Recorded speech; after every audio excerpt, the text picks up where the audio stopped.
Bonjour et bienvenue dans cette 5e vidéo de la série sur la structure des entités consacrée à la dissolution des solides ioniques dans l'eau.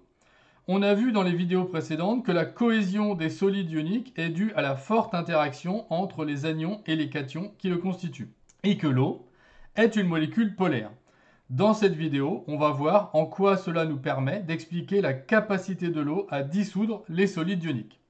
Il y a en fait 3 étapes. Et on va commencer par regarder une petite vidéo avant de les détailler.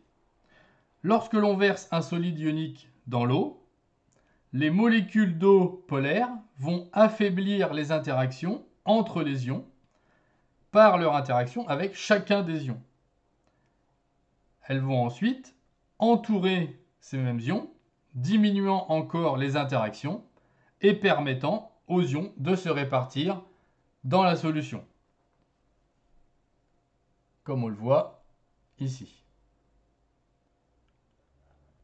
Dans cette vidéo, on a vu donc la première étape, qui est l'étape de dissociation, où l'eau sépare chaque ion du cristal grâce à l'interaction attractive de ses charges partielles sur les ions. Sa charge partielle positive va aller sur l'ion négatif et inversement. La deuxième étape correspond à ce qu'on appelle l'hydratation, pendant laquelle les molécules d'eau vont venir entourer les ions et faire diminuer encore les interactions entre ceux-ci.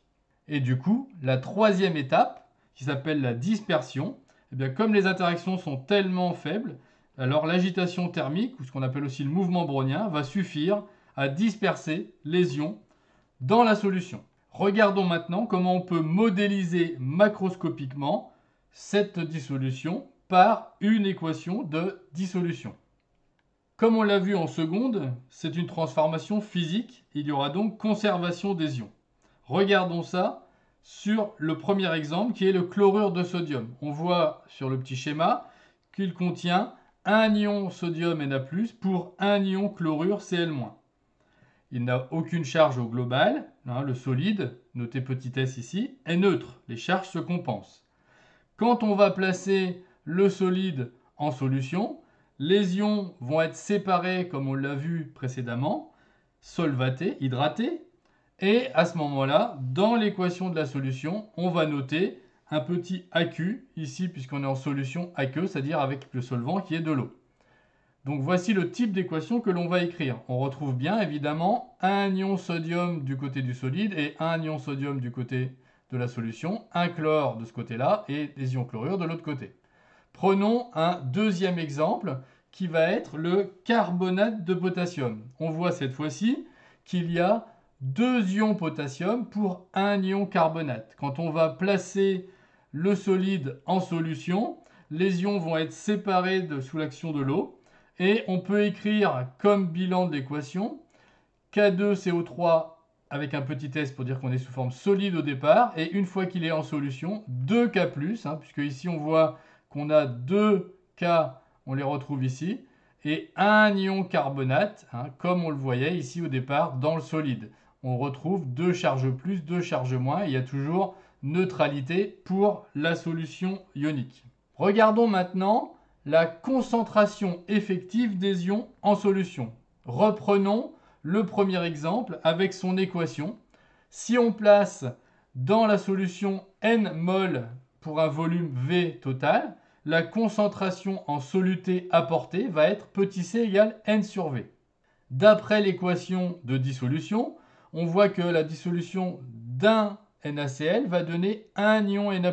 Et par conséquent, on va retrouver toujours n mol dans le volume V. Et la concentration des ions Na+, donc on note entre crochets pour la concentration effective en ions, sera égale à la concentration en soluté apportée, et toujours donc égale à n sur V. De la même façon, on voit que dans l'équation de dissolution, on retrouve aussi un ion chlorure Cl-, et par conséquent, la concentration des ions chlorure sera aussi égale à la concentration en soluté apportée. Pourquoi noter entre crochets? Tout simplement, si on regarde le deuxième exemple, on va voir que la concentration des ions n'est pas toujours égale à la concentration en soluté. Admettons qu'on prenne toujours une quantité de matière petit n dans un volume V, ça peut être n'importe quelle quantité de matière. La concentration en quantité de matière s'écrit toujours N sur V, mais cette fois-ci, l'équation de dissolution nous montre que quand on dissout une entité K2CO3, eh bien on va avoir 2 ions potassium K+. Et par conséquent, on va avoir une quantité de matière 2N dans le même volume V. Et donc, la concentration en ion K+, toujours notée entre crochets, va être égale à 2 fois la concentration en soluté apportée. Pour les ions carbonates, on a toujours un coefficient, un nombre stoichiométrique de 1, et par conséquent, la concentration va être la même que la concentration en soluté apportée. La concentration effective d'un ion, noté ion entre crochets, dépend donc du nombre stoichiométrique qui apparaît dans l'équation de dissolution. Terminons-en avec un exemple, celui du chlorure de fer, pour lequel on va placer 3,010-2 mol dans 50 ml de solution. La question est, quelle est la concentration effective en quantité de matière pour les ions chlorure? On voulait juste un tout petit peu de temps avant la réponse. Première étape, soit on écrit l'équation de la dissolution, soit la concentration. On va faire l'équation. Ici, on obtient donc Fe3+. Évidemment, il faudra qu'on vous donne les formules des ions, parce qu'il faut y en avoir plusieurs, on n'est pas obligé de les connaître tous par cœur.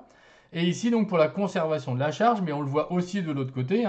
Si vous voulez aller revoir l'écriture de ce composé ionique, vous pouvez aller revoir la vidéo de seconde correspondante. Donc ici, 3Cl-. On calcule ensuite la concentration en soluté apportée, qui va donc être 3 fois 10-2 divisé par 50 10-3 pour mettre en litres, ce qui correspond à 0,6 mol par litre. Si on nous avait demandé la concentration des ions fer, on aurait trouvé la même concentration que le soluté, puisque 1 FeCl3 donne 1 Fe3+. Donc ici, 0,6 mol par litre. Pour les ions chlorure, qui est la question posée ici, on va trouver une concentration qui va être égale à 3 fois la concentration en soluté apportée, le 3 parce qu'il vient ici de l'équation de dissolution, et donc au final une concentration de 1,8 mol par litre. Voilà, c'est tout pour cette vidéo. Je vous remercie, à bientôt, au revoir.